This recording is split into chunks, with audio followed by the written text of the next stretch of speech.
Olá a todos e todas, mais uma semana aqui começando para o nosso Direito das Famílias. Na aula de hoje a gente vai estudar um instituto muito importante, cada vez mais importante aí para nós, que é a nossa alienação parental. Nossa alienação parental ela também pode ser encontrada na doutrina como implantação das falsas memórias, desculpa, e a gente vai trabalhar hoje especificamente essa matéria, tá? Primeira questão que eu queria colocar para vocês é uma visão que a autora Maria Berenice Dias tem acerca do assunto, porque a gente vai fazer uma situação, nos contextualizar de uma maneira histórica o porquê desse tema ser tão importante para nós, tá? A Maria Berenice Dias, sempre ela, né, nossa professora, nossa querida desembargadora aposentada do Tribunal de Justiça do Rio Grande do Sul, ela fala para nós que a evolução dos costumes, que, por exemplo, levou a mulher para fora de casa e convocou o homem para participar das tarefas familiares e domésticas e assumir o cuidado da prole também. Então, a gente tem alguns movimentos que justificam essa questão da alienação parental.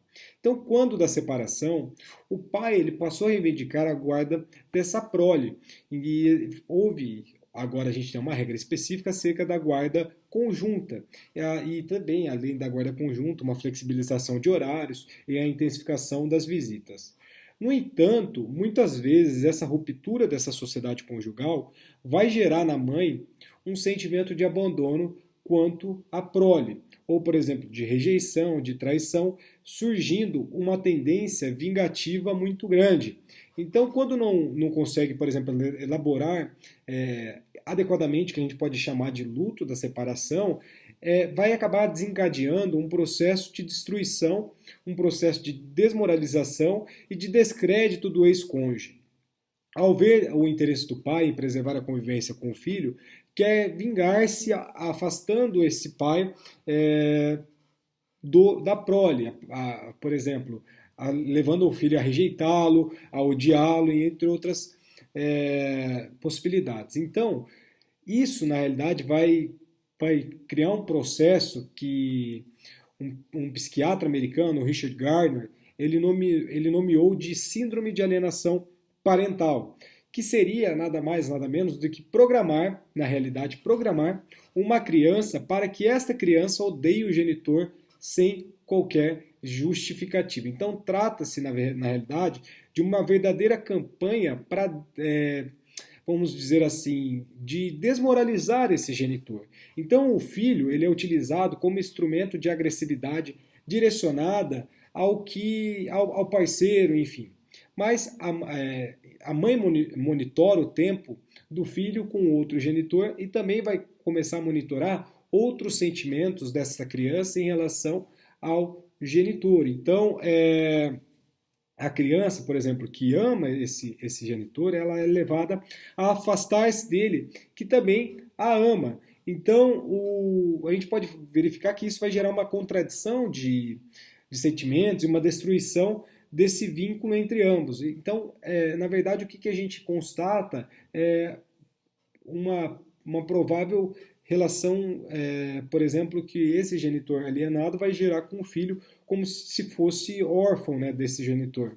Então acaba identificando-se como o genitor patológico, passando a aceitar como verdadeiro tudo aquilo que é informado para ela. Então o pai, por exemplo, ele passa a ser considerado invasor, um intruso, a ser afastado a qualquer preço. E esse conjunto de manobras confere prazer ao alienador em sua trajetória de promover a destruição do antigo parceiro. Então, nesse jogo de manipulações, todas as armas são utilizadas, inclusive a assertiva de ter o filho sido vítima, por exemplo, de um abuso sexual. Então, a narrativa de um episódio durante o período de visitas que possa configurar indícios ali de tentativa de aproximação incestuosa, né, é o que basta. Então, extrai desse fato, verdadeiro ou não, uma denúncia, por exemplo, de um incesto.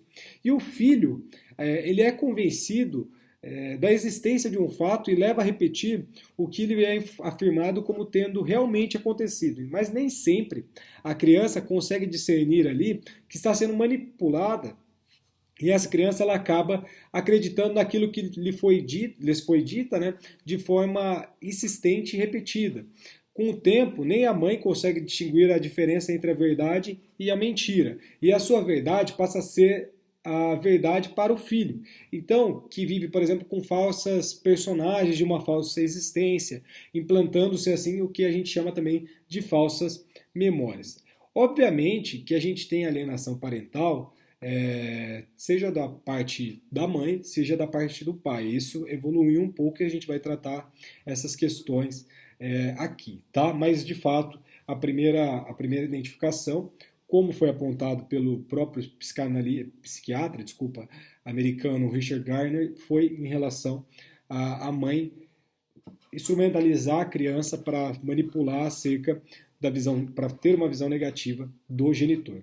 Então, além da perda da guarda em algumas situações de alienação parental, a jurisprudência nacional ela reconhecia, melhor dizendo, que a utilização desses mecanismos ali também pode provocar a entrada em cena de eventual ação em que se discutiria a destituição do poder familiar. Então, além da perda da guarda, a gente poderia até mesmo ter uma discussão acerca da perda do poder familiar. Deixa eu silenciar aqui meu outro computador, senão vai ficar chamando o WhatsApp. E a gente tem um julgado do próprio Tribunal de Justiça do Rio Grande do Sul, que foi da relatoria da professora Maria Berenice Dias, que traz lá para nós, e aqui a ementa vale a pena a gente destacar, fala para nós o seguinte, vamos lá. Destituição do poder familiar, abuso sexual, síndrome da alienação parental. Estando as visitas do genitor à filha sendo realizadas junto a serviço especializado, não há justificativa para que se proceda à destituição do poder familiar. A denúncia de abuso sexual levada a efeito pela genitora não está evidenciada, havendo a possibilidade de estar frente à hipótese da chamada síndrome de alienação parental, negado provimento. E o tema, de um modo mais específico, ele foi tratado também, ele foi apreciado pelo Tribunal de Justiça do Estado de São Paulo, que trouxe também uma ementa muito interessante para nós, de relatoria do desembargador Caetano Lagrasta, isso em 2008. Fala para nós, regulamentação de visitas, guarda da criança concedida ao pai, visitas provisórias da mãe, necessidade, preservação do superior interesse do menor, síndrome de alienação parental, sentença de improcedência mantida, recurso improvido com determinação. Então a gente tem essas duas jurisprudências que se discute acerca do poder familiar propriamente dito, tá? Acompanhada toda essa evolução da doutrina e da jurisprudência, a gente teve uma lei em 2010 que foi promulgada, que é a Lei 12.318, em agosto de 2010, que foi conhecida e tem o nome da Lei da Alienação Parental. Nos termos do artigo 2º dessa norma, ela traz para nós o que a gente pode conceituar, o conceito legal do que seria alienação parental. Artigo 2º da Lei 12.318 de 2010. Considera-se alienação parental a interferência na formação psicológica da criança ou do adolescente promovida ou induzida por um dos genitores, pelos avós ou pelos que tenham a criança ou o adolescente sob a sua autoridade, guarda ou vigilância, para que repudie genitor ou que cause prejuízo ao estabelecimento ou à manutenção de vínculos com este. O comando ele vai exemplificar algumas situações concretas do que a gente pode denominar de síndrome da alienação parental. Quais são essas hipóteses? A primeira hipótese é realizar campanha de desqualificação da conduta do genitor no exercício da paternidade ou da maternidade. A segunda hipótese é dificultar o exercício da autoridade parental ou materna, né? Enfim, da autoridade familiar. A terceira possibilidade é dificultar contato de criança ou adolescente com o genitor ou com a genitora. A quarta hipótese é dificultar o exercício do direito regulamentado da convivência familiar.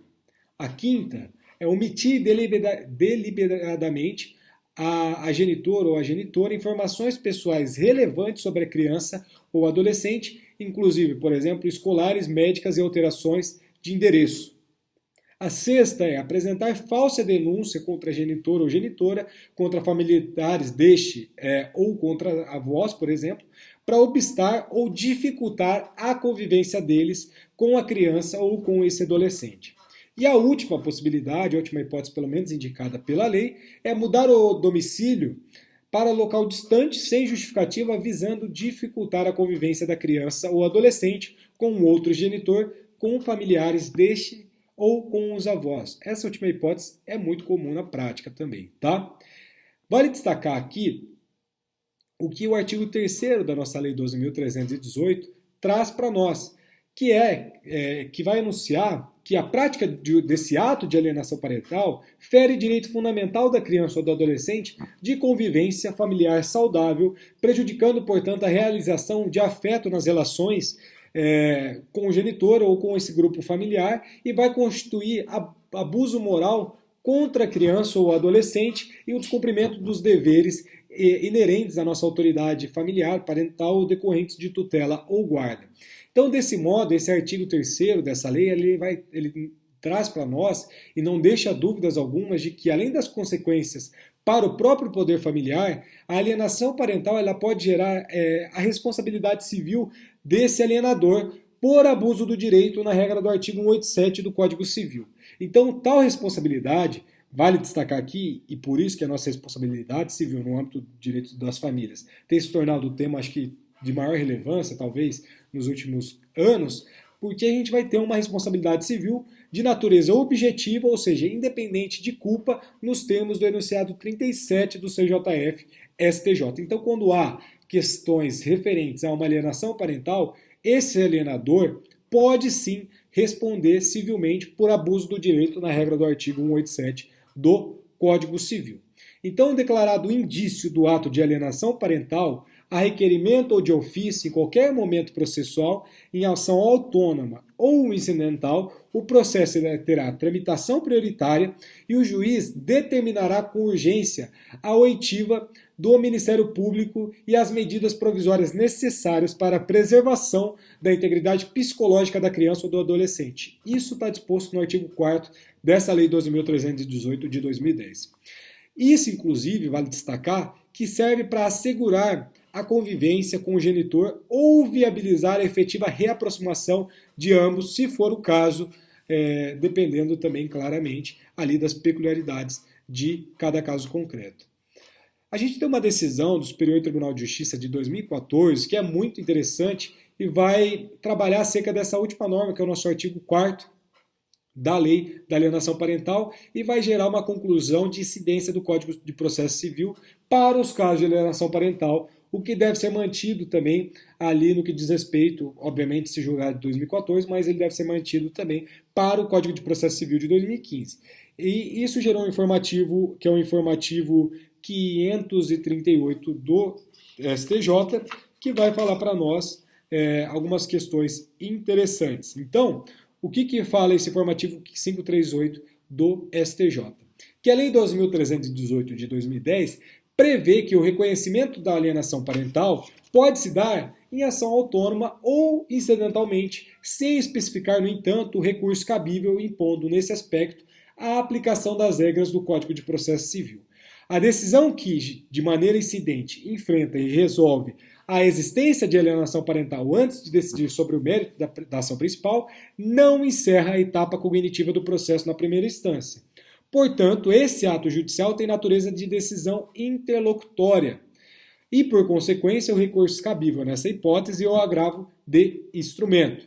Cabe ressaltar que seria diferente se a questão fosse resolvida na própria sentença ou se fosse objeto de ação autônoma, como prevê a Lei 12.318 de 2010. Nessas hipóteses, por óbvio, que o meio de impugnação recursal idôneo seria a apelação, porque nesses casos, a decisão poria fim à etapa cognitiva do processo em primeiro grau. Então, isso é o nosso informativo 538 do STJ. Vou finalizar essa primeira parte do vídeo e a gente retoma aqui com algumas questões procedimentais acerca da nossa síndrome da alienação parental. Já voltamos.